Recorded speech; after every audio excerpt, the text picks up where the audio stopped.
Ngayong araw ay samahan niyo ulit akong gumawa na naman ng cake syempre ng ating mga pa-order. At itong cake na ito ay first time ko rin na gagawin dahil ang gagawin ko ngayon ay cake ng Christening or yung sa binyag. Katulad nga ng lagi ko pinapakita sa inyo, naglalagay ako ng glucose dito. Tapos ito nga pala ay medyo tinapyasan ko ng konti dahil masyado siyang maumbok. Pagkatapos ng filling ay yan naman nga at magka-crumb coat naman ako diyan. At ang flavor nga pala ng cake na aking ginagawa na ito nga pala ay ang Choco Moist. Pagka-crumb coat ko naman diyan ay nire-rest ko muna yan sa ref ng mga 10 minutes. At makalipas ang 10 minutes, ito na nga at nagse-second coating na ako dito.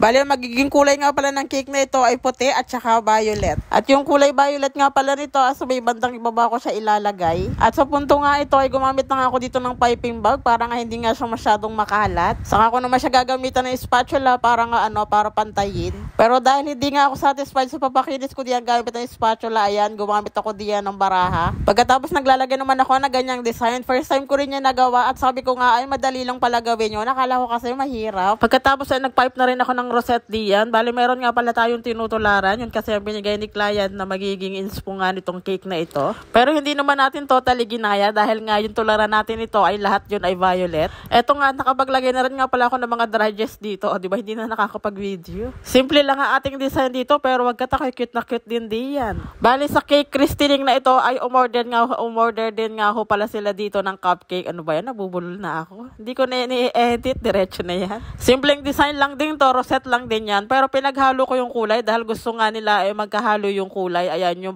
yung purple at saka yung white. Dahil yan nga ang gusto ng ating client. So, ayan ang aking ginawa. Tapos, ayan nga at naglagay na rin ako ng konting dredges diyan. Hindi na sila nagpalagay ng printed topper diyan. At ayan na nga lang dredges ang aking inilagay. At habang ginagawa ko nga yung cake, ay eto nga at nagpaprint naman ang aking asawa at eto nga anong pagdating ko, syempre ako na rin ang gumawa at ayan, nilalagay ko na lang din yan sa stick. Para medyo pa nga napalaki pa ata itong aking pagpapaprint na ito, pero okay lang naman, naging maganda rin naman ang niya, itsura niya kapag ka ilalagay sa cake. At eto na nga po, ready na ang cake. Ayan, kung napansin nyo, naglagay na rin ako ng butterfly diyan. Ayan, printed topper din ho iyan.